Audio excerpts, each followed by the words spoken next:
Gentlemen,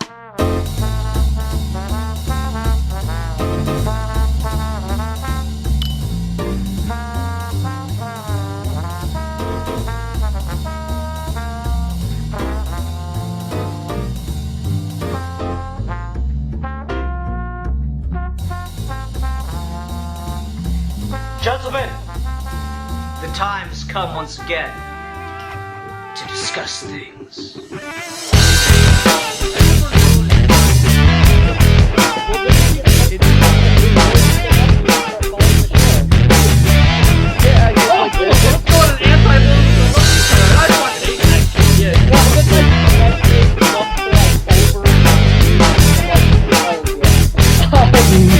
Anyway, like, I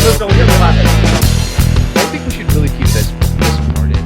Greetings and shut up. Greetings and salutations, all ye faithful Gentiles of the seven-headed golden giraffe. This is your friend and compatriot Milan, Justic 1992, here with the Geeky Gentleman, joined by my good friend Sid Part 2. Say hello, Sid Part 2. Hello, Sid Part 2. And my other very good friend, Mr. Bill, also known as Zazabar, the Destroyer of Cities. Say hello, Zazabar. Let me just say this, I don't do that on a regular basis, it's only for special occasions. Yeah, well, you do a fantastic job either way. And today, I'm also glad that I'm known as your other good friend. That makes me feel so good about myself. You both are equally loved in my eyes. Like, you are like my children, and I love you equally. I would molest you in a sexual manner equally, but maybe Bill. No, actually, I would molest you more than I would Ian, because Ian's kind of... Can I be your other good friend again? I don't like... You are my elephant... No, you are my elephant boy. Don't you forget. Let me just say, that video creeped me the fuck out. I know it was supposed to, but in a way that I don't think you intended. Because it's like... Because you put that out to the public, which is fine, I don't give a shit, but it's like... That video felt so personal. I'm surprised I didn't log on Skype one day and find that as a personal, like, download option. Because it sounded so personal. And I was just like... It was all true. It all came from the heart. But anyway... It was great, though. It was great. Yeah, we'll link that video in the description. But yes, today, ladies and gentlemen, we shall be reviewing Jackie Brown, a film by Quentin Tarantino. Yeah, let me just before that. Sorry for the hiatus, everybody. Oh yeah. I was in the hospital for about 3 days, and I thought I'd be able to do the show without a problem, but they operated on my stomach, and what they didn't tell me was that would fuck up my diaphragm, and that it would hurt to laugh for a couple days. Couple days. Well... 2 weeks. Well... Nah, I was feeling better by about the Friday or Saturday that we would have been able to record, but whatever. Well, I mean, we talked that Thursday, and you were clearly still not 100%. Well, no, I mean, like, I was able to talk to you for like 2 hours before it was too painful. Right, but I mean, we usually go off for like fucking... We go off for that amount of time, so it's like, you know, whatever. I mean, it was all your call, but we're glad you're back, Ian. We're so happy. We're thrilled. We're happy that our Sid Part 2 has returned. Yeah. Yes. Our leader and commandant has returned from his absence, and so we shall reclaim. You shall reclaim with us by your side the viewership that we also greatly deserve, but yet unfortunately do not possess. But yes, Jackie Brown. It's like that scene in The Mask of Zorro where the dude where Raphael returns, and we just have like a bunch of paid people on like the fucking website just watching the video just to mark Ian's return. Indeed. But yes, Jackie Brown. This movie is by Quentin Tarantino. It is one of his earlier films, and let me just give you a quick plot summary. No. This will be I promise it'll be No, Milan, you're not doing the plot summary, because this movie is fucking complicated, too, promise. so don't you dare. It's not a plot summary, it's just a description. Basically, it follows a character by the name of Jackie Brown, but it really kind of jumps around. It's basically about low-level crime, and how something so pitiful and sad like low-level crime can be made into something epic and incredibly complex, and how a few stupid people and one smart black woman can make all the difference. Okay, fair enough. That's pretty spot on with how this movie plays out. Alright, so Jackie Brown is a Tarantino film that oddly enough I had not heard of. Me neither. I've done the best I can to try to watch all of his movies. Django Unchained has still eluded me thus far. But I was shocked that Milan had heard of a movie that I hadn't of by Tarantino.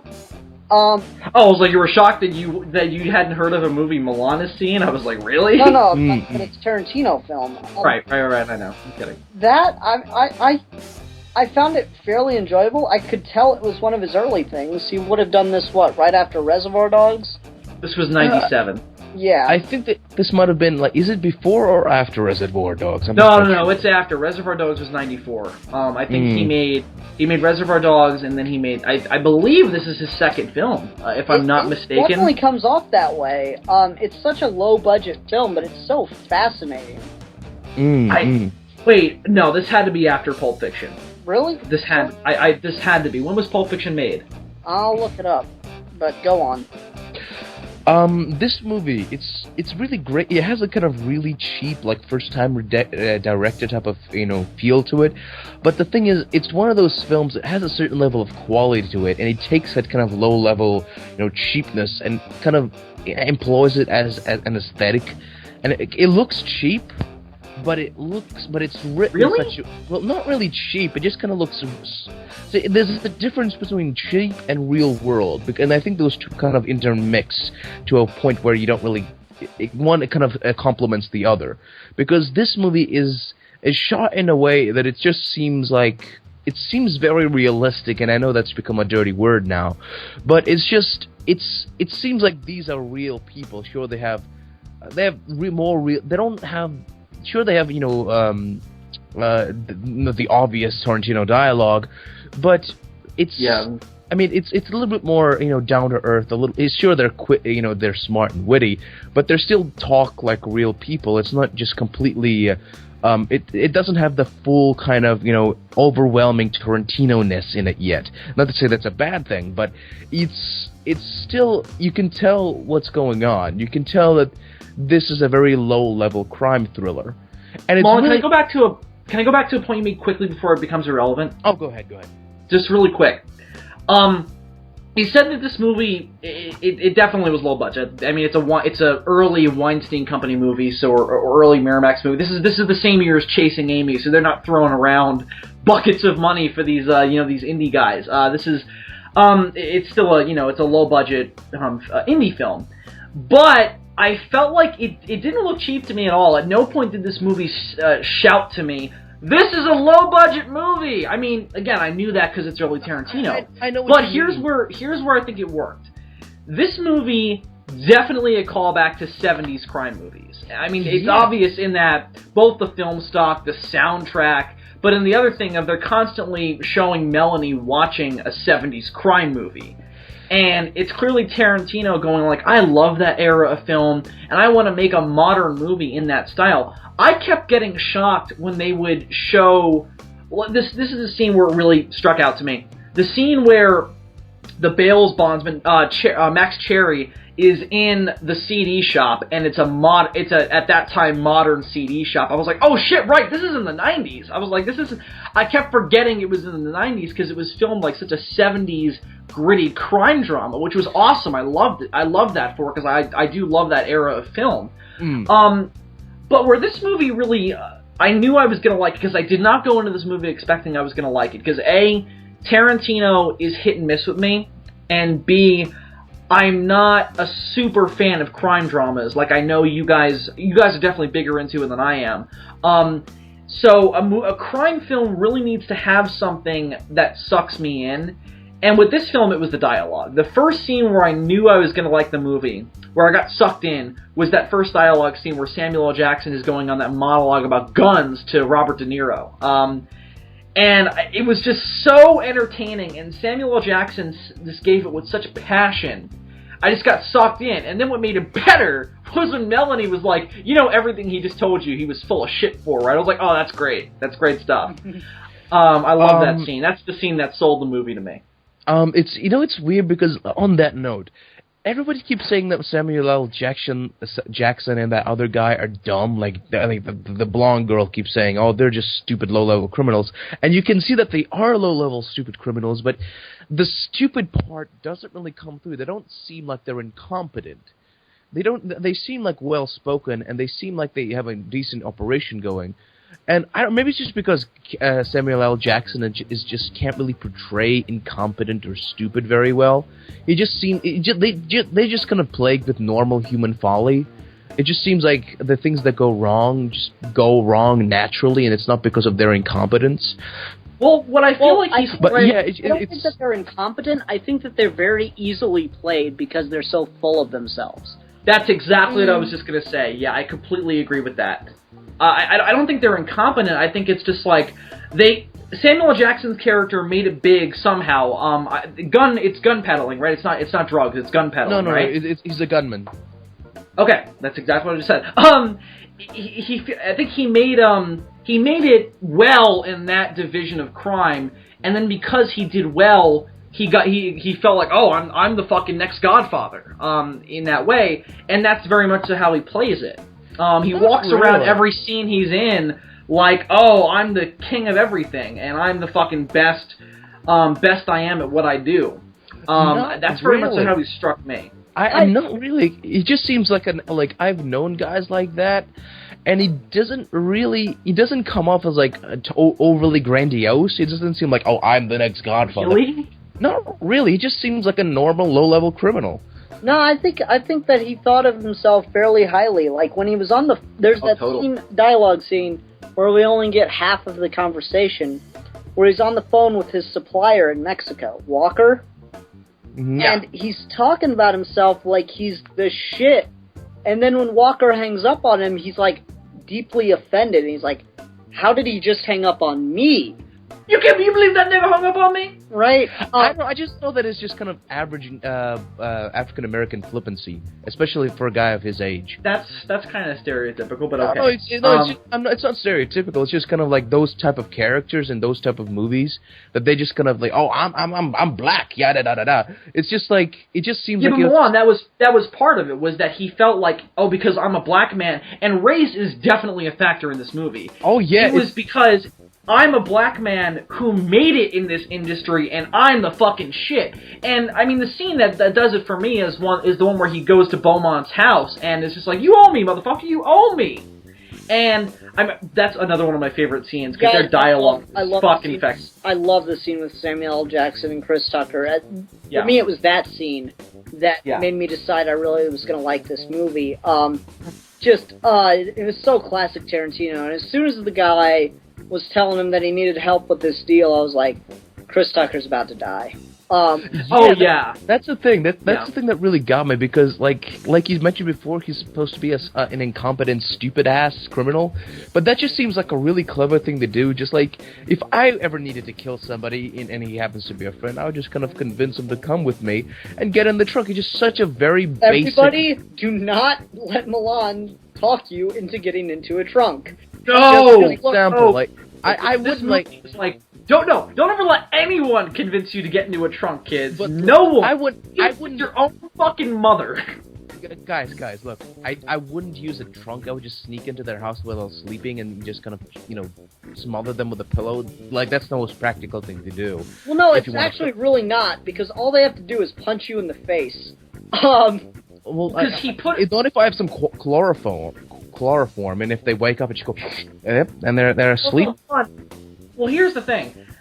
What Samuel L. Jackson's character, Ordell, is really good at is almost having these people agree to die. Like, agree to let them die. And the only one in the movie who doesn't really play into his bullshit is Jackie Brown, and that's what makes her essentially the main character. You can argue that it's Max Cherry, but he's more of the straight...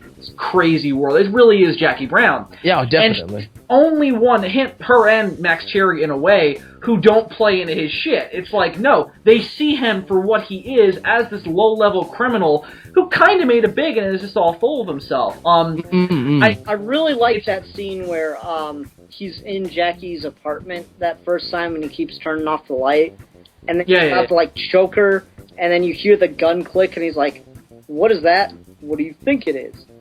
It's a gun on my dick! Yeah, it feels like it's a gun on my dick. Well, that's exactly what it is. Can I just say this quick, because I want to make this point, because it's another reason why I love the movie as much as I did.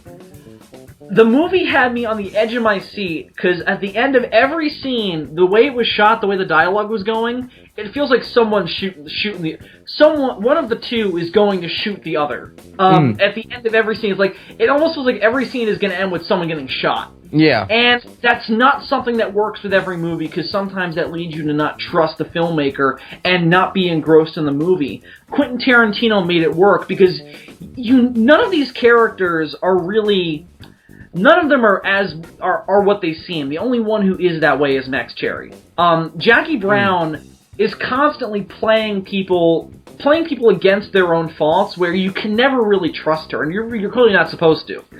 And that's what makes her interesting, is you're never really supposed to trust her, because she's playing everyone else as an idiot, supposedly except Max. That's the thing. I really like Jackie Brown as a character, but I love that scene, like you mentioned, Bill, where basically the gun on my dick scene, and then he kind of, Samuel L. Jackson tries something that just I found kind of hilarious. He's like, "Hey, baby, don't listen to them. That's just like, they're trying to put black on black crime." And he just kind of goes into this diatribe, and she just goes, "Shut the fuck up. You came here with a gun, you dumbass motherfucker." And it's so hilarious, because it's just like, a race is a factor in this movie, but it's kind of like, it's interesting because, like, the guys who aren't really kind of... Jackie Brown doesn't really, go out and say, "Oh, I'm a black woman." She's not that stereotypical, the kind of that was prevalent. Independent woman. Exactly. She was not like that. She's just like a normal 40-something-year-old black lady, but just a lady. And it's just like, she doesn't buy into like this kind of stupid thing, like, oh, the black on black crime is. She's not full of herself in any way. Exactly. She's not full of herself. That's why she wins. That's why she wins in the end, because. Yeah. She's a normal person who is being buried under all of these eccentric personalities. You've got the cops, you've got Ordell and all of his crew, and she's like, I'm the most normal person here except for Max, and that's why I'm going to win, because I'm not full of myself. Yeah, it's very much, it's a film, and I don't know if I don't know if Quentin Tarantino's message of this movie is don't fucking be full of yourself, but that's why Jackie wins, and that's why she's likable. Because she's able to play all these stereotypes. She's able to, because with the cops, she's playing almost the dependent, weak woman. And then with Ordell, she's playing the strong, "Yo, motherfucker, I'm your manager. I get 15%. And it's this really fascinating, and this actor has really killed it in that way, where it's like, you see these three different personalities, and how each of those personalities allows her to walk off with all the money that she does. Yeah, she's basically, she's not... Really well done. She uses the other people's own bullshit against them, because she doesn't really have any bullshit of her own to deal with. And it's fascinating. Just one little thing, this is not meant to go off into a weird thing, but I just gotta say, like, there was a scene where Adele, one of his, like, call girls, is basically stripping for his, like, white friend. And it's just like... Lewis, when it was stripping for Lewis, and it just, when you find out that lady was 60-something years old, I'm like, damn, black don't crack. I gotta say, and it just, like, Jackie Brown is a beautiful fucking woman, and I don't understand, just like, oh, I'm getting old. Like, what are you talking about? You're fucking gorgeous. I don't understand. She did not look 44. Yeah, she's 44. Like, I've seen, like, at the time, yeah. In the film, she's presented as 44. Who knows what her real age is? But and I'm working on that right now, because I'm going to bring that up too. But the thing is, I just gotta say, I have seen a lot of like middle-aged black ladies and a lot of middle-aged white ladies, and it's just like, damn, I don't know, like maybe it's just like black people don't age. Well, they don't age until they reach like their 90s, and they're just gonna age like really quickly. But fuck, like. Oh, we are not getting any black people listening. No, to this I'm gonna marry a black lady. I'm gonna marry a black lady, and I'm gonna get myself some, coffee called children. We're not having. Oh God. You know what? I am. I'm gonna have a little coffee child boy or girl running around. Like, Ian, damn. Hang him up. Hang him up. I will be like this melted gargoyle of a white man, and my wife will still look like 20-something in her Alright, guys, early ready 60s. for this? Damn. You ready for this? Yeah. Yeah. She was actually 48 at the time this film was shot. Holy shit! I know, right? Fuck me twice. I could barely buy 44, but I could buy 44. 40? Are you fucking kidding me? She was almost 50? Mm-hmm. She was past her midlife crisis. Holy shit! Yeah. Wow. She was in a couple episodes of, I was looking at her filmography here on IMDb. She was in a couple episodes of Smallville as Amanda Waller. She's in Justice League as Myra. I don't know who that is. I'm just looking for anything. Bones. She was in an episode of Bones. Oh, she was Amanda Waller in Smallville. No, but she's a really good actress. I'm kind of sad I haven't seen her in anything else. She was in Pinky and the Brain once. Well, as a voice actress, then you're not gonna know. Yeah. She was, but yeah, she played those. Was she? Yeah, Louise Williams. Oh yeah, I don't remember. It's been so long since I've seen Mars Attacks anyway. So yeah. But yeah, she played those three different personalities so well. Yeah.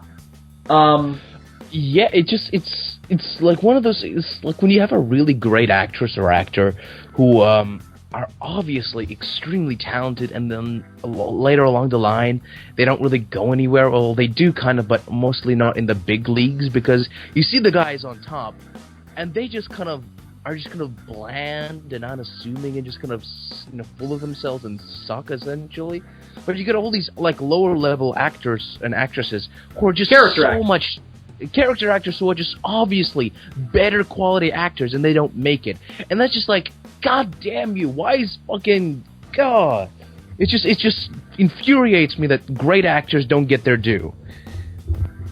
Yeah, that's what a character actor is. The work is more important to them than the fame, and that's why they're better. You know. She really does make this movie work. It's her, Samuel L. Jackson, and Chris Tucker that really work in this movie for me.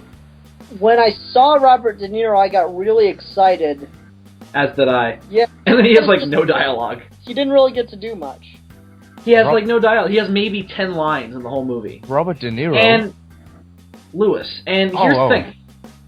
I don't really know what to make of his character. He was probably the weakest link of the film for me, because I wasn't really sure what to make of his character.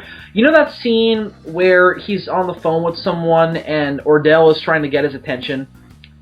Was that supposed to be old age or the drugs that was fucking with his hearing? I wasn't quite sure, because the later scene seems to be playing on his age and his incompetence. I wasn't really sure what to make of his character. Weirdly enough, with Lewis, I think he's supposed to be like the everyman in the film to introduce us to Ordell. And weirdly enough, I think he was the most realistically acted as like the low-level criminal. He's not like an evil guy. He's just a criminal who's just gotten out. And it's just weirdly enough, You got Robert frickin' De Niro. You can do so much more with him.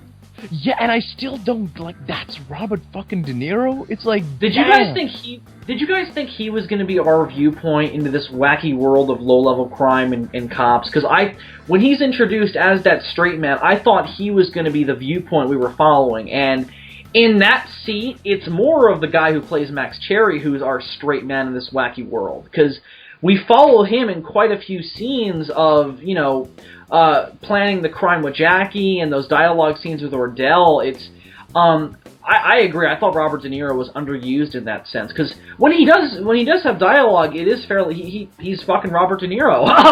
and the thing I really liked, I mean, spoilers obviously, everybody, but that scene where he kills what's her name? Melanie. Yeah. The chick from Lake Placid. Yeah, the scene where he kills Melanie, I loved him at that moment. I was like, God, yes, finally. I didn't see it coming either. I was like, I did not see that coming when he finally did it. I was like, holy shit! Me too. I'm like, he's like, Melanie, like in the first half of the film, I didn't even know he had a gun on him. Yeah, like at the first half of the film, Melanie is kind of like, she's just like the white girlfriend of this, black gun runner, and she's kind of, whatever. She was gonna play I couldn't believe that she was such a bitch the whole time. She's like, you know the phone's gonna be for you. I'm like, bitch, who do you think's buying all these drugs for you? Come on. Get up on... Well, that, and also it's like, you're gonna fucking get shot, bitch. And she does. Yeah. She's just, I think my favorite scene with Lewis is the scene where him and Ordell were in the van, and he's trying to rationalize why he shot Melanie. It's probably Robert De Niro's best scene, because he has the most dialogue in that scene, but also, I love it, he's just like, so I shot her. And he's like, are you sure you killed her? Yeah, bullets went in, and yeah. I love that scene. I love it, because it's like, because Ordell makes this great point of like, you could have just hit her, right? Oh. Violence against women is funny. Oh God, Milan, anyway. you're just trying to make our only audience single white men, aren't you? Is that what you're trying to do? Because you are definitely succeeding, my friend. Well, definitely succeeding. Bill, if you listen to the brilliant marketing strategies of DC Comics, yeah, genius. How many movies have come out of them in the past 5 years? I'm just talking about the comics division. Just if you listen to the DC Comics division, you'd understand that if you appeal to the shrinking audience of white men, then you will have 18 to 25, by the way. Yeah, then you will have fantastic sales. Yeah. But how are they doing right now? Oh yeah. It's like just falling down. But anyway, yeah. I mean, like the bitchiness level. I didn't really get that she was supposed to be the bitch, quote unquote, in the beginning of the film. But then, as the situation just was like amped up, and the stakes became higher and higher, she just became so fucking petulant and bitchy to Lewis.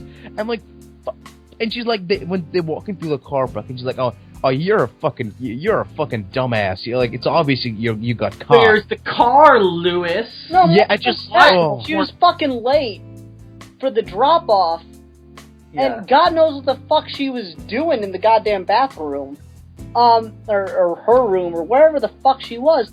Like, lady, as far as she knew, there was $500,000 on the line at that point. Yeah, well, what I like is they had, there's a scene where Ordell is like, those drugs, they suck all the ambition out of you. And that's clearly what was going on. She's like, I don't care about $500,000, I just want to watch TV. That's the thing, she's like, those drugs suck all the ambition out of you. And she's like, what, really? Not if your ambition is just lay on the couch and watch TV all day. I'm like, I kind of for a minute there thought she had her own game, like her own hand in the game. And she might be going out. She did! She did, but like I think she was like in the bathroom, she was planning something, but instead she's like, oh, she's just a bitch, and then she just gets shot. No, I don't think she was planning anything. I think she was just looking at the wall, just like, look at all the pretty colors. No, she wasn't stupid. She wasn't a stupid person. No. I mean, I'm talking about her being high, not being stupid. Like although she wasn't the brightest, she wasn't the sharpest tool on the tool shed either. Well, no, Bill. Shut up, Milan. The line, Bill, it's... God. She wasn't the sharpest spoon shoved into the light socket out in the tool shed. Oh, yeah, that's it. I mean, she was smart. She was smart enough to see through Ardell's bullshit, so, like, she's not that dumb. Yeah, but I mean, it's not she's still Jackie Brown. Obviously, she's white. Yeah. I'm pretty sure there's more to it. Now we don't even have white people listening to this podcast. We have that was a compliment. I mean, like, white people are dumb as fuck. Present company excluded. At this point, there's only... Oh, great. That makes me feel great. Thank you. The thing is, I'm not included because I'm not exactly human. I just found out. Yeah. Yeah, fuck you. No, did you guys... It's just that she thinks... She has the same problem that Ordell does. Yes. She thinks she's hot shit. She's just a stupid little white girl that doesn't understand what role she's playing. She's there to get high and be eye candy. That's it. That's all she's there for, to answer the fucking phone. She's a glorified secretary that gets paid in weed. And she doesn't see herself as that. She sees herself smarter than everybody else in the room, and she's fucking not. She's stay-at-home pussy. That's what she is. She's just stay-at-home pussy that doesn't even answer the phone. She's like a wife, but without like, I was gonna say without all the benefits, but there's just so few benefits. And as I will one day tell my children, kids, the only thing worth anything in life is the quest for pussy. Indeed. That's all that matters. And the only reason I married your mother was because I got old and tired, and like I got. I'll get married at like 65 and have kids at like 70. Because kids. One day I just said to myself, I can't get out of my wheelchair for the quest for pussy, so I just settled down with the last one I had. Yeah. I'm just gonna sit. I'm like your mother. She's a bitch. She's not that pretty. I would just like to point out at this point in the video that I'm the only one here in a relationship. That's the problem, Ian. That's the problem. Yes. Yeah. Yes, Bill, because you get laid so never. And you on. Oh, I remember all those times you... Wait. That's right. Hilarious. Have Yay. you ever heard of dreams, Ian? Haven't you ever heard of aspirations? No. Aspirations. You have never felt that sweet embrace of a woman for a reasonable price. Big butts take my breath away. I'm asthmatic. I'm more of a don't let me look at pose a fucking question. Yeah. Did you guys think she was gonna play as big of a role in the movie as she did? Because I didn't. At the beginning, I thought it was because she seemed like she was pretending to be dumb and kind of cunty, but at the end, like she was like, oh, like she was trying to be a bitch to Lewis and like fucking just standing in these guys' way, because she was doing it like by the end in such a way that I was like, is she planning something? Is she gonna be like a sneak attack? And then she's like, oh no, she just gets shot in the parking lot. Well, oh, well, I don't know. She might have been trying to think of something. I thought for a little while there she was going to be an undercover cop. Maybe. I knew that Tarantino was planning something for that actress, because I'd seen her in something else. I know that. But, God, she's the character I like the least. Oh, yeah, sure. At least Samuel ambivalent Jackson's to her. fucking entertaining. Well, I mean, her and the other cop who's not Michael Keaton. Yeah, Batman's in this movie. Well, 80s Batman is in this movie. Yeah. Batman is not in this movie. How fucking awesome would it be if Batman just showed up in a Quentin Tarantino movie? Oh god, that would have been amazing. I would love to see Quentin Tarantino direct a Green Arrow or Question movie. Question. Sure. Question. Definitely Yeah, question. he's better suited for the question. Because all the dialogue and shit Tarantino could come up with, it would be amazing. Yeah, well, what kind of question would you like to see? Like, I mean, just like, have you guys watched some of Tarantino's movies with people having these weird-ass conversations? This was one of them. Well, not just that, though, but I mean, like, alright, this isn't the one that he likes the most, or actually, this is his least favorite of his own films, but Death Proof. There's that scene before all the girls die in the car, spoiler, where the leader of the clique is talking about how this band member of this band no one's ever fucking heard of went and eventually became one of the Beatles, and how honestly if he'd stayed with this band it would have been a much better band than the Beatles and it would have changed rock in a completely different way, and then they die. But I'm like, oh my god, that's like totally a question speech. Like, just imagine the question talking about this alternate history where one of the Beatle members is part of this other band, and rock and roll would have had a completely different flavor in the modern context. Yeah. But anyway, awesome Jackie Brown, like, of course, like, it's fascinating because she doesn't have any of her own bullshit, and we covered that, but I just love how she just kind of, she seems like she's just, at some parts of the film, she looks like she's over her head, and she's like... Oh, sure. She definitely is over her head. Oh, yes, that's something I would like about it. That's what makes her compelling. Yeah, but like those moments where she, like, you think, oh my god, she's gonna cop it. No, like, she manages to sleek through, and she manages to talk her way out of it. I'm like, god damn it, I love this woman. Let me ask you guys this. What was your reaction to the like scene that we get to see in 3 parts, like with the timeline, of the switch off of the $50,000 that's marked by the cops? It was a great idea. I don't think all of the characters were interesting enough to make it work. And I'm mainly referring to Lewis and Melanie. Really, I disagree. I really liked their part. I mean, for them in the movie, they're kind of like the meh characters in the movie besides Yeah. but I really enjoyed their part as far as that one goes. I was on the edge of my seat watching that scene. I found it fascinating. I was like trying to figure out exactly how things were going down and stuff.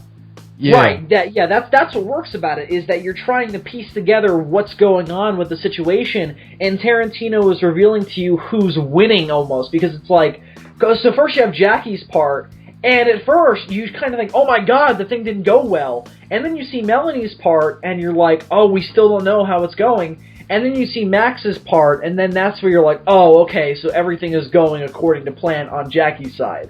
It's almost like you're solely revealing who's winning in the game. You know what I mean? Because really the movie is one giant game. It's a Game of Thrones, and you win or you die. Sorry. That's a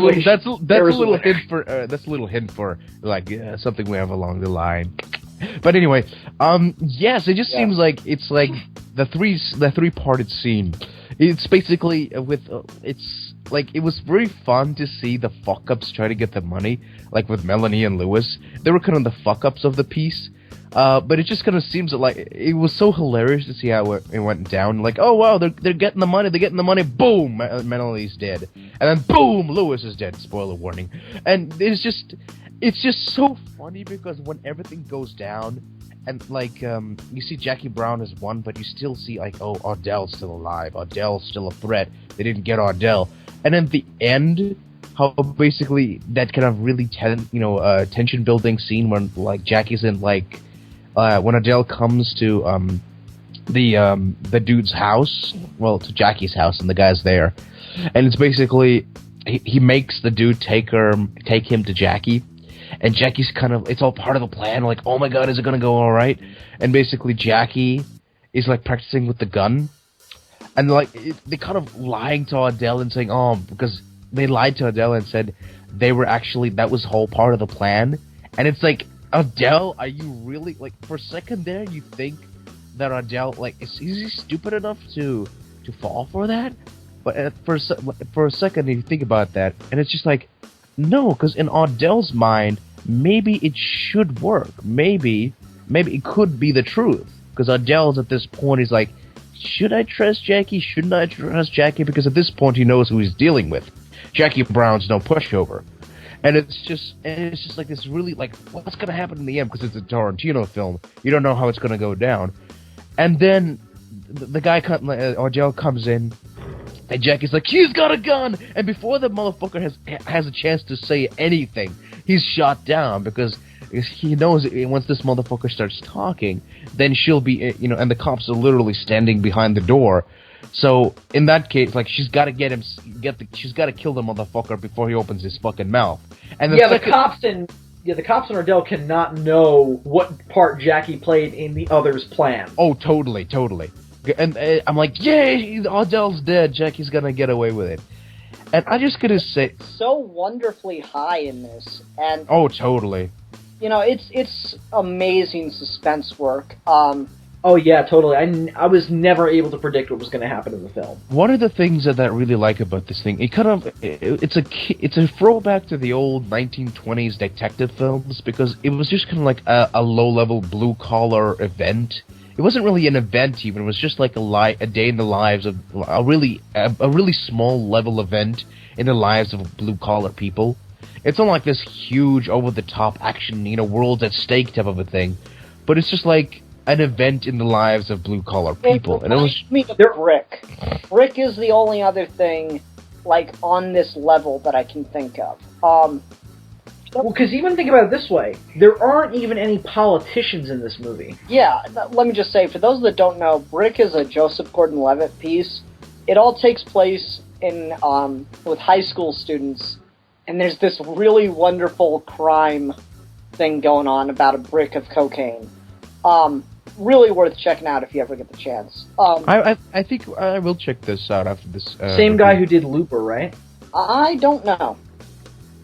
But anyway. I think so. I remember seeing an interview with him somewhere where he mentioned Brick, and I think that he was the director of that as well. But whatever, it's not really important.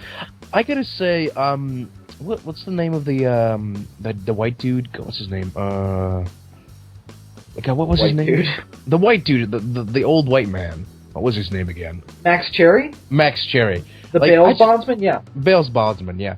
I just loved. He just seems like an old, like he would fit right in an old black and white detective film because he has like the salt and pepper hair. He's got that no nonsense way, but that's a weird thing. I gotta mention this before I forget. Like you said a while back, you said, Bill, that this was like a look back at the 70s crime films. And it's weird because you look at this film and it seems like a 70s crime film, but also it has that kind of dated quality of the 90s film. And so it's like a double whammy of nostalgia. It's like, oh my god, it's oh my god, it's 90s. Like, I mean, he goes into a CD store, but those are still around.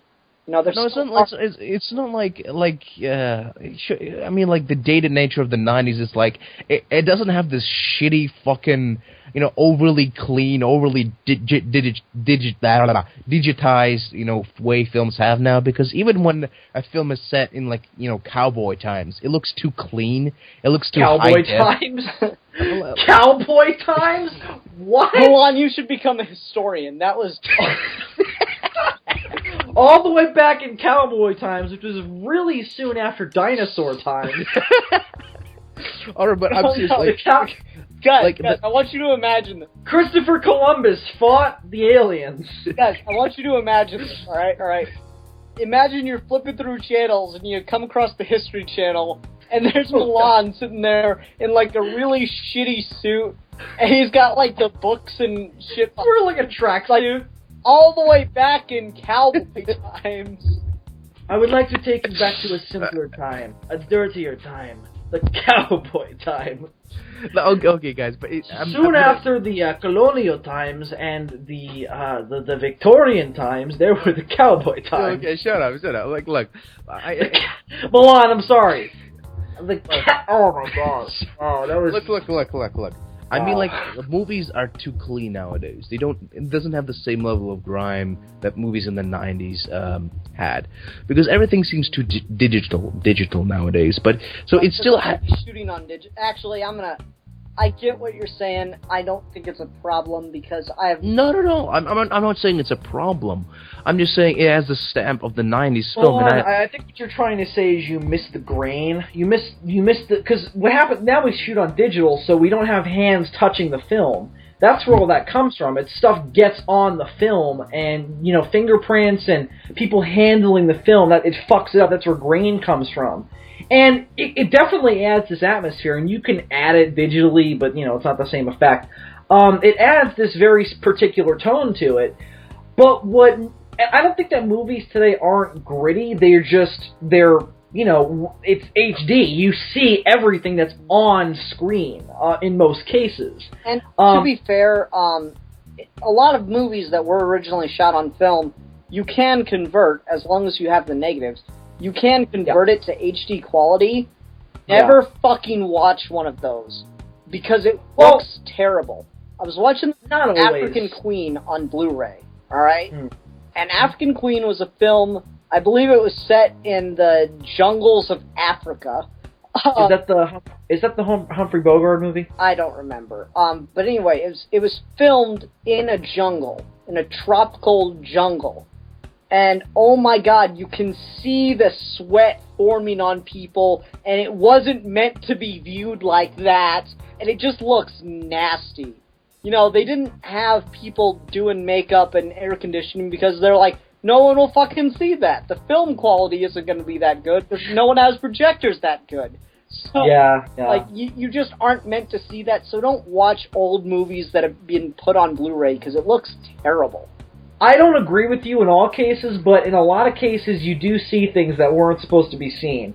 I have the Blu-ray for Godzilla, and there's one scene where when you watched it, when you watch the DVD version, there's a scene where Godzilla's tail is coming behind a building.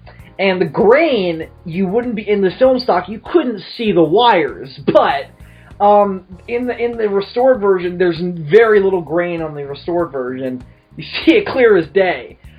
But there are a lot of the scenes look fucking sexy, so I weigh the pros and cons, and the pros won out. But let me ask you this, just to get. I know this is kind of an off track, but how many of the Godzilla films have had their effects retouched? What do you mean by Oh, you mean like kind of like Star Wars, where they went in? What Lucas does, and I honestly don't mind that much. I just wish the original was still available, but no, they've never done it. Never, to my knowledge, they've never done that. Surprising. I mean, what do you? Well, there's not much to touch up because a lot of what they do is on set. Because the only things they don't add in post, they don't have on set are the energy attacks, like Godzilla's. With that shot you're talking about, in post, modern post, you could hide the wires. Right, but the thing is, it wasn't released by Toho. It was released by a separate company, and released by a company called the Criterion Collection. So I assume that's why they didn't do it. But I mean, that's another movie where if they did that, people would be like, don't touch the purity. I wouldn't care. I probably wouldn't even know unless someone told me.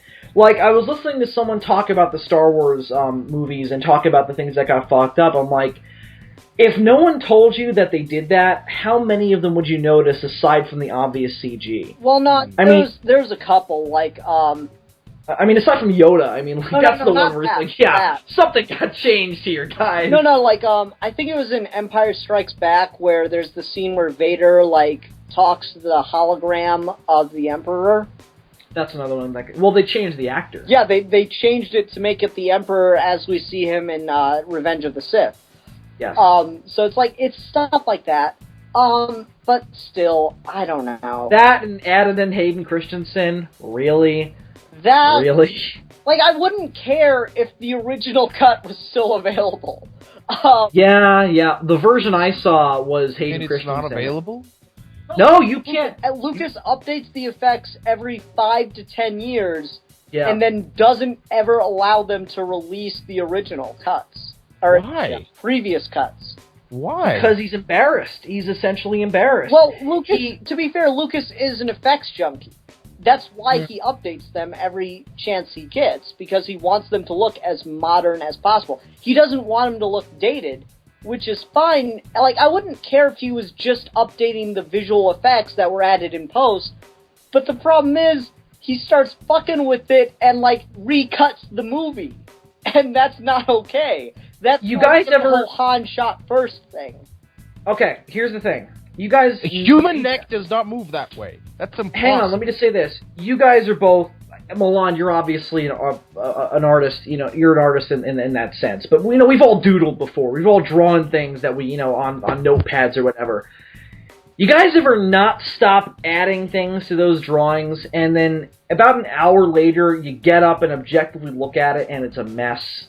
Well, okay, let's say you draw Batman, and you draw the cape and the cowl and the costume and all that. Then you start adding little details, like a couple of rips in the costume. Maybe you add, like, a design on the belt. You add, I don't know, a design on the boots, and you color it in. Then you're like, oh no, let's give Batman some blood on his face. You get up, you can't fucking tell what it is anymore. That's kind of what I think is going to happen with the Star Wars movies. I understand what you're talking about. And it's kind of already started. Like, look at A New Hope. There is this extended scene of Luke going into Mos Eisley. Totally unnecessary. It's like, let's just get to the story. You know what I mean? We don't need this, like, we don't need to know what the people of Mos Eisley are doing while Luke goes to see Han. It's totally unnecessary. That's the kind of stuff that happens with that kind of scenario I just described when you do it to a movie. Yeah, and I mean, like, to be fair, there are some things that need to have their effects updated because it's like, it's part of film canon, but you look at it from a modern context and it looks really silly and really bad. Like, I'd even argue that Lord of the Rings needs to have an effects update pretty soon. Really? Yeah, you look at some of the CG nowadays and it looks pretty bad. Like, the elephants, they look really, really obviously computer generated. I'm shocked Jurassic Park holds up as well as it does. Yeah, and that could use a light update. It doesn't need that much. Thing is, for some reason, we're really good with reptile skin, but not with human skin. I don't know why. Like, there's a Lowe's commercial right now with 2 chameleons, and they look, besides the fact that they're talking to each other, they look like it's a real fucking chameleon. The thing with that is because with reptile skin, it has more bumps. It has a lot more artistic markers. License, yeah. No, not license. A lot more markers that you can play with. Yeah. There's a lot well, more. That's why. With human skin, it's a little bit more nuanced because we as humans, our brains are evolved in such a way that we know what is real, what is not. Like with animals, we can be fooled to thinking, oh my god, that looks so realistic. But with human skin, it's just kind of we evolved to know, to acknowledge the uncanny valley. Well, I mean, we see it every day, so that's kind of yeah. Well, I mean, it's the whole thing of why Pixar took so long to finally put a fucking real person as the main character in a movie. Well, still, I don't think they look that good. No, they don't. But I mean, I think The Incredibles is the. They can do really good fake people now, unless you're looking at them really up close. But well, you look back to Toy Story, and the people are not the main characters, and that's why they don't look as bad, and why you're not as distracted because they're amidst this world of talking toys. But you look at The Incredibles, and I mean, it's kind of a stylistic choice to make them look really simple and kind of comic booky, but they don't look like real people. No. But the thing is, with the Toy Story people, the first one at least, they look very plasticky. Once you do see them, they look very kind of. Like, it works on the toys because, they are meant to be made of plastic, and so they're kind of... Not supposed to. Yeah, they're not supposed to, like the... Guys, we're kind of, way off topic at this point. Yo, we're way off topic. Way off topic. Jackie Brown, Gritty Crime Story. Toy Story? Well, actually, let's... I want to see Toy Story, or I want to see Jackie Brown done in the Toy Story universe. No. Who would be guys, Bill, who would be Ordell? Bill, shut the fuck up. No, I won't. Thank you. No, but, let's use this. To talk about Tarantino on the whole a little bit, if you're okay with that. I'm fine. No, I'm not. Well, we've been talking about CG so much, and I find it interesting how very little Tarantino uses in all of his films, even when he can use it. Kill Bill, is there any CG in that movie? Or is it all really just straight up, on film effects? I'm trying to think if he has used it. Maybe for, a bullet or something? I don't know. Well, look back. Well, I'll say am I the only one who here has seen Django? Milan, have you seen Django? Oh, I love Django, yeah. Okay. You look at that movie, the thing that makes that movie so visually striking on an R-rated action movie level is the buckets of blood that are in it, and as far as I can tell, none of it is digital. No, that's it gives it this very genuine feel. Yeah. The thing is with digital blood, I can't say digital because it's weird. Digital. Digital. The thing is, they do a lot of digital blood now in movies, or they just shake the camera around to the point where you don't even see the splatter. But Kick-Ass is really kind of... I guess that's what really, took away from the sheer horror of seeing a 12-year-old girl decapitate motherfuckers, because the blood was so obviously... Well, not obviously fake, but it was just... You could see these were added in post-haste, on the computer. But let's say... but the thing with the actual scrubs, with actual, actually there under the clothes makeup blood that kind of explodes when you fire a blank at it. It looks stylized, of course, because blood doesn't just explode all over the place. But it has that certain. We can tell it's actually there. We can tell it's not. No, the clothes get bloody. The clothes get ripped up. The explosion, it adds a certain level of... It has a punch of realism to it, even though it's movie violence. And, of course, we can tell, real violence from movie violence, because... But it's there. You can see the blood. You can see the blood falling on the ground. It's not computer added in. It doesn't have a level of fakeness that digital blood has. But to be fair to computer blood, it can work a lot of the times when you're making a super stylistic movie like Sim City. Totally, yeah. where all the blood is red and everything else is black and white. Totally, yeah. And then you look at something like 300. Well, 300 actually, it's a big problem with all the digital blood because it disappears. Oh yeah, yeah. I haven't seen it honestly, but you know, just Really? I'm thinking of a movie. I have no interest. It's but pretty good. I'm not. It is the most historically accurate version of that tale I've ever seen. Totally, yeah. I mean, I'm just not really into, like, you know, I love God of War, but, you know, I'm not really into Greek stuff. And and as I've said in the podcast before, not the biggest fan of Frank Miller. Fair. No. But, you know, whatever. It's, you know, just my thing. I still haven't even seen Sin City for that reason. Really? City's really good. Oh, yeah, I mean, I have more interest in seeing that than 300, but even then. The thing is with 300... I think Digital Blood can work. Bill. The thing with 300, it's a fisherman's story. It's an old soldier's tale. Everything's exaggerated. Exactly. That's exactly, Milan. I always say that it's the most historically accurate version of that tale I've ever seen, because at the end of the movie you find out, oh, it's a soldier telling the whole damn story. Of course he's going to exaggerate everything. You know, it's a little homoerotic, but okay. Everyone has six packs and they don't wear armor. It's just, you know, just it's all hanging out there. It's not, you know, whatever. Don't question me. I'm your father. But you know, anyway. So, but in terms of Tarantino, it depends on the movie he's making, because oftentimes his movies always tend to look gritty. And I'd like to see him do something more like clearly sci-fi. That'd be cool. Well, I mean, he's only doing one movie, so we'll see. I think it's... What? Soul City? No, he's doing one more movie, and we'll see.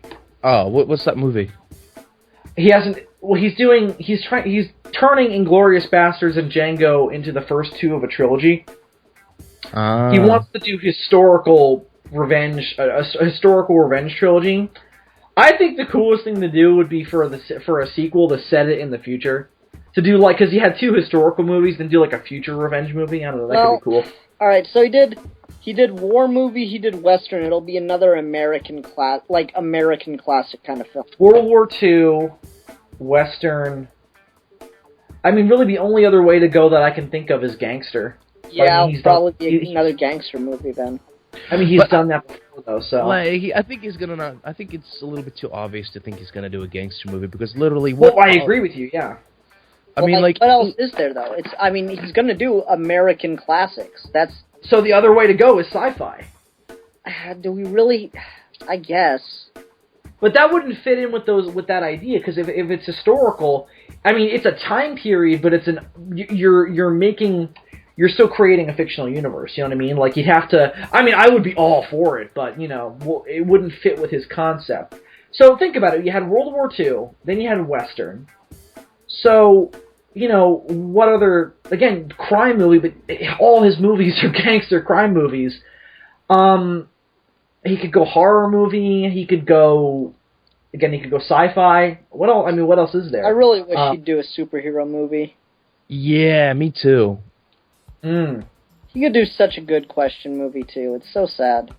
God, yeah. Milan, thank you for making me think of that, but fuck you for making me think of that. You always promise the goddamn you. This is getting awkward. No. I don't know. There's really not many other time periods or other genres he can go into. Well, he did. Okay, so he did the 1800s, then he did early 1900s.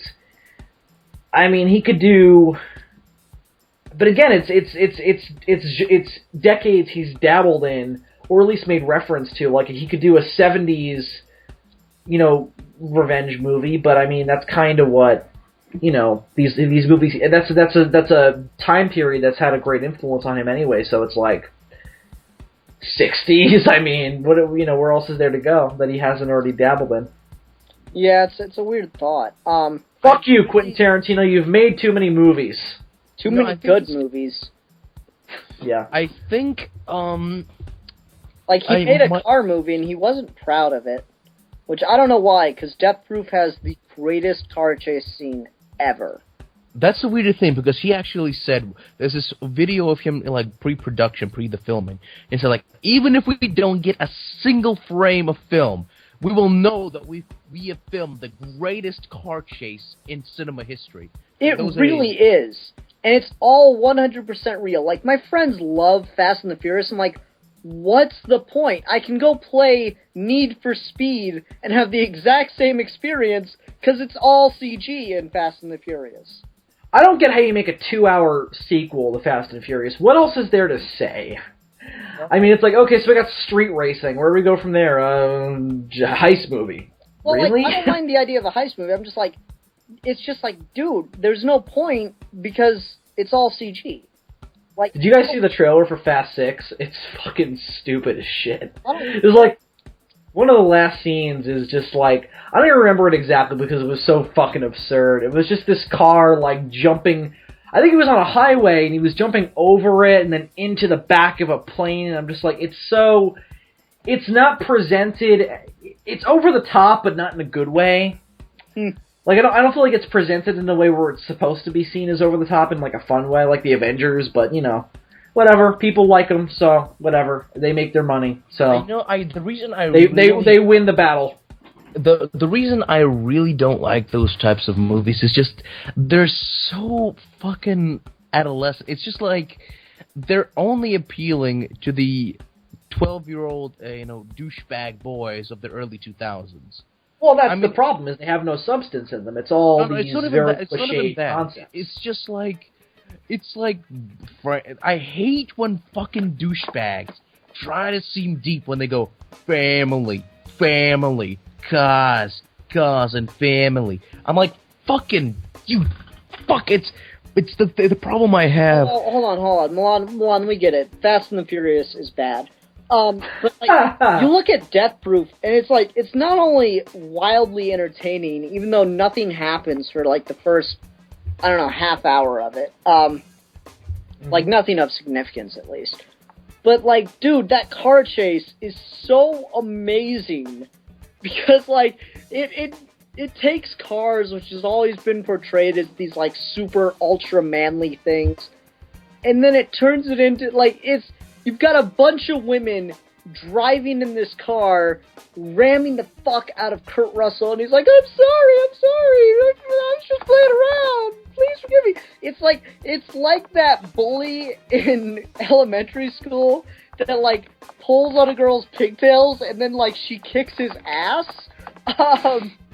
Oh my god, that's exactly what that scene is like, and it's so awesome. And then like, I had this song forever, Chick Habit by April March. Fucking dig that song. It's so annoying and Japanese bubblegum, but it's awesome because all you can think about when you listen to that after seeing Death Proof is Kurt Russell getting high heel through his fucking eyeball.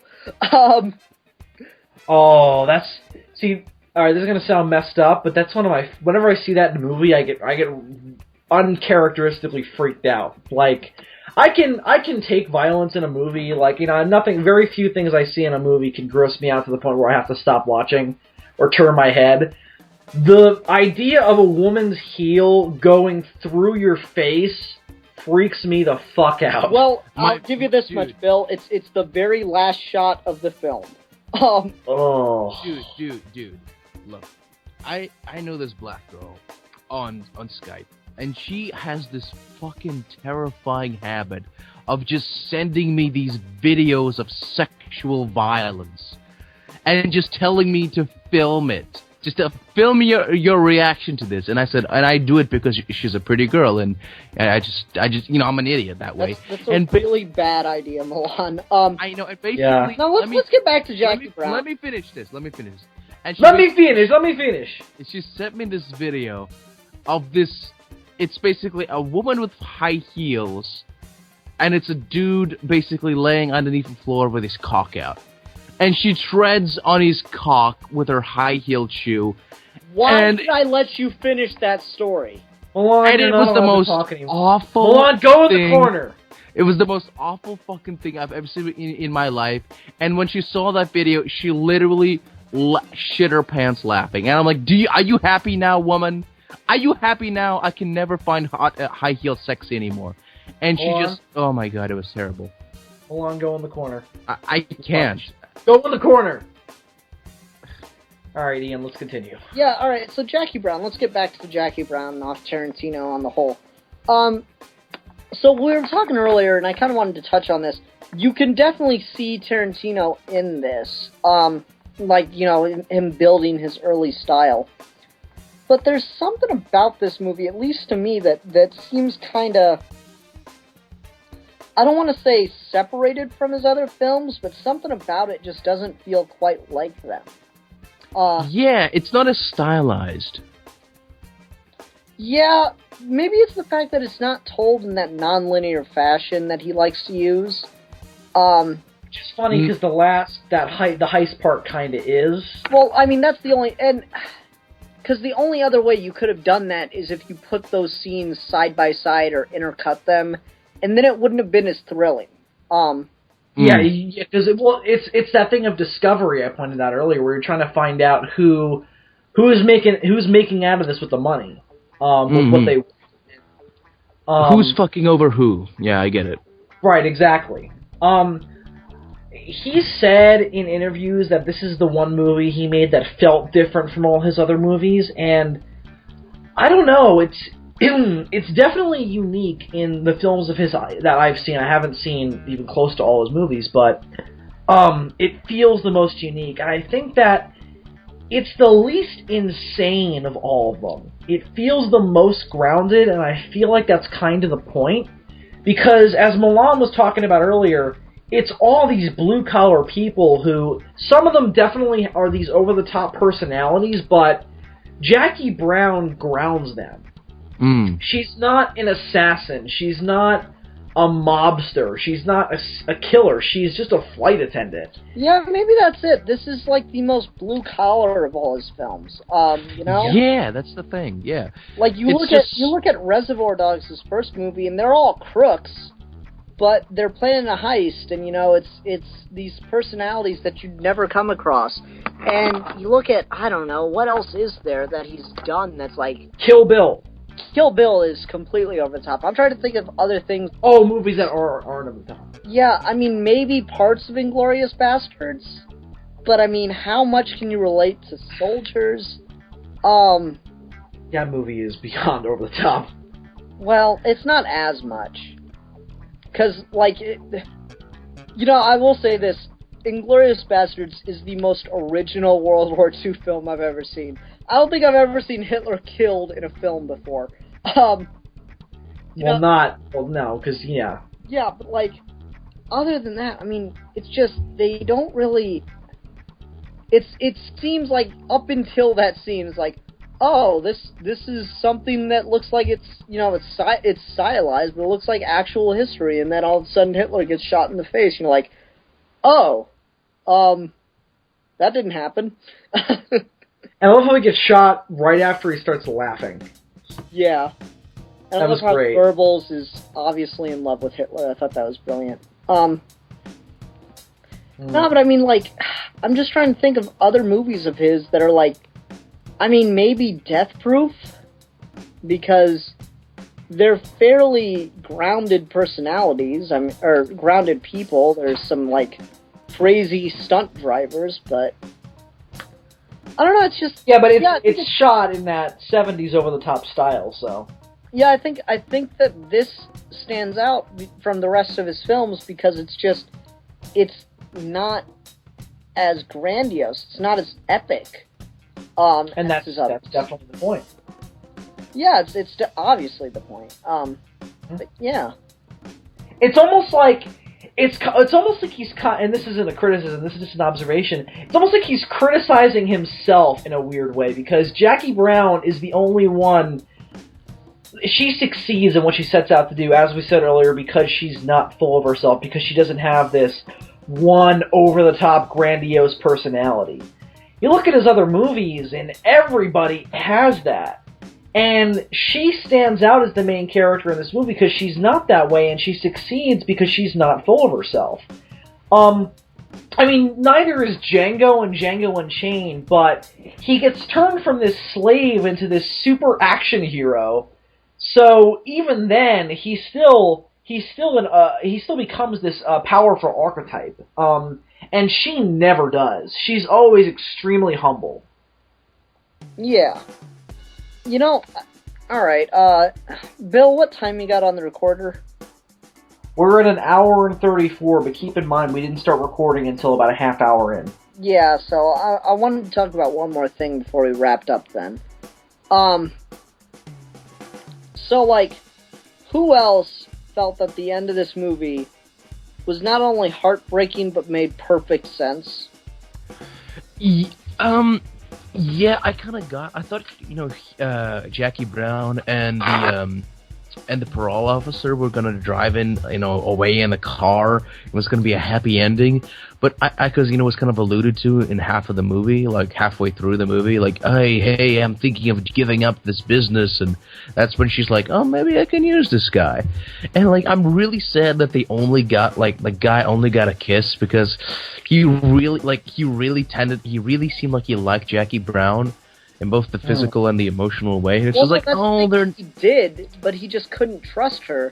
He couldn't believe that she wasn't trying to play him, because guess what he sees? He sees her play everybody else. He never at any point trusts her. And even when they're about to kiss, he has like this look on his face like, I can't let myself get fully involved with you because you just turned the cops and this criminal against each other and played them for fools. It's like, what could you do to me? I'm this middle-aged guy who's on the cusp of retirement. So it's like, what could you do to me? You could ruin me. So he's intimidated by her. He's scared by her, which I think she finds fascinating because she is she's a flight attendant. I mean, who does she think she can scare? So it's almost like they're both fascinated by each other, but of the two, he's terrified of her. So that's why it doesn't work out. And it is very sad because she wanted a relationship with him, and so does he, but he's still just like, I can't do it. I can't be involved with someone who I can't trust. Yeah, and I mean, he is definitely afraid of her because, like I said, a man died because of her. And I mean, sure, rightly so. It's not like this guy was any saint, but still, it's like, he is legitimately terrified that she'll put him into a grave, you know? Well, I think the differences in their personalities comes out in the point where she asks him the question, would you walk away with $1 million? And he says, I would be tempted, but $1 million is always going to be missed. He always thinks of the consequences above the gain. She's like, yeah, but I mean, you know where that money came from. I mean, it's not going to be missed, but he's like, $1 million is always missed. So it's like, he's very like humbled by anything above him, and she wants to try and grab it, and I think that scares him because he strikes me as he feels like he's too old for that, and he seems like he's satisfied with his own small existence. Like there's that scene where they're talking about the other's looks. They're sitting down in Jackie Brown's kitchen. And she's talking about he's talking about how she looks good for fucking 44, which he's fucking right. And then she's like, but your hair, you've clearly had work done on it. Don't you, when you look in the mirror, don't you just think, oh, you're not self-conscious about it? It doesn't make you feel good? He's like, no, I did it to make myself feel good.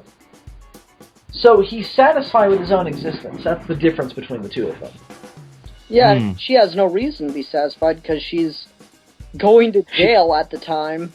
Right. For someone who's she's just an in-between, and she's always just been that. I mean, she worked for an airline for 19 years, and she's more than that, the lowest possible position in that, you know? And more than that, it's a shitty-ass airline. Yeah. I don't know, it's a character, she's a character with amazing ambition, but that, like, this woman, you can't be sure if you're gonna wake up with a knife in your back, you know? She's a perfect fan, but she's like the femme fatale, but just the most realistically portrayed femme fatale in all of cinema. Yeah, I'd agree with that. You can never tell the personality she's displaying to you if that's the real Jackie Brown. Because she just played the cops and Ordell against each other so perfectly. By the way, let me just throw this out there. This is a thought I had that I want to throw out there briefly before we wrap up. I found Michael Keaton's character, the cop, Ray, so fucking well-placed because this is in a post-Lethal Weapon world, and he struck me as this very Martin Riggs kind of stereotype cop. This, I only do it for the sake of taking down these slumbags, or these scumbags. And, because there's that part where Jackie Brown is like, oh, you don't think he wants to walk off with the money? And Cherry's like, he's a young cop. All he cares about is getting Ordell. It's the optimistic young man. I found that so interesting that was the cop that we were mainly following. And he wears a leather jacket, and he wears shorts, and he's wearing sandals with socks, and it's the most over-the-top portrayal of a LA cop, and it's right out of Lethal Weapon. I found that to be a very cool idea. Yeah, me too. Milan, you got any final thoughts? No, all I just gotta say is this is a really great film, one of Tarantino's earliest, and we definitely do recommend it, don't we, fellas? Oh, God, yeah. Yeah, totally. Yeah. Let's go ahead and do a rating. And, Bill, you go first so I can criticize your rating system. I give this film 5 generic beach towels out of 5. I give this film 5... No, actually, not 5. I give this film 4.5 DeLorean bags, shopping bags, out of 4.5. Out of 5. Oh, fuck, you beat. I give it... 4.5 out of 4.5? No, What? 5 out of 5, my bad. Okay, I give this film 5 out of 5 pretty black middle-aged women out of 5. That was weak, Milan. That was weak. Pretty black women. What do you have against pretty black women? Everything. Bill's a racist and and an agent. I knew it. And a misogynist. Don't forget the misogynist part. Yeah. Let me just say this. I did not think I was going to like this movie at all. I was dreading watching it. Because, again, as I said earlier, Quentin Tarantino's hit and miss with me, and I'm just not really into the whole crime thing. But this movie really turned me around. So, check it out. No matter what your preferences are, I think you'll like it. It's a well-made crime film. All right. So, Bill, what are we discussing next time? Next time, I toiled over this for the past 2 weeks because I had no idea what idea topic I wanted to discuss, but I came down on it in this way. We are awesome at talking about broad concepts. And for next week, I want to talk about another broad concept, but I do want to have a specific tack to get into it. Next week, we are going to be talking about video games. Mainly, what our preferences are for the kind of games we like to play. And to get specific in that way, what kind of stories do we like to see told in the video game format? And do we like to see a complex story told in the video game format? Or do we just prefer the plot there to get us to the gameplay? Okay. How do we like our video games to be made? I think I'm going to invite Alec on for next week, and we're going to have a person show. Sure. But Balan, you're going to have to promise you guys can bring up BioShock, but it's not going to be a video about BioShock. Oh, I wasn't even thinking of BioShock. I was thinking of Fallout 3. Yeah, I'm just saying. Me and Alec, like, me and Alec. Alec and Milan love BioShock. So do I. Well, you guys have to promise me it won't be a video about BioShock, because It won't. I probably won't shut up about Fallout, so you guys won't have to worry about me with BioShock. Basically, don't worry about that. Me and this is a little plug. When me and Alec are actually gonna do this video on BioShock and discussing, the gameplay, the story, and all that stuff. So don't worry. We might mention it, here and there, but we're gonna keep it, versatile and large. Okay, let me make a second announcement, because I've already picked my review topic for the week after we do Bill's topic here. And for anyone, because I know there are so many people out there that watch stuff based on what we're gonna do. Yeah, right. 3 of you. Anyway, for anyone that is interested or has been thinking about it but hasn't really decided whether or not they're gonna watch it or want to go through the trouble of it, after this video game topic, we're going to be discussing Season 1 of Game of Thrones. So, if you want to go ahead and try to find that and watch it in 2 weeks, that might help you out, and that way you can pace yourself through it. I doubt anyone's going to pace themselves through Season 1 of Game of Thrones. But that's all I got. How about you, gentlemen? Any final thoughts, final comments, concerns, questions, ambitions? I have an ambition. No one cares about your ambitions. So until next time, I'm the philosopher. I'm the fanatic. And I am the madman. And we are your geeky gentlemen, and we will be discussing things.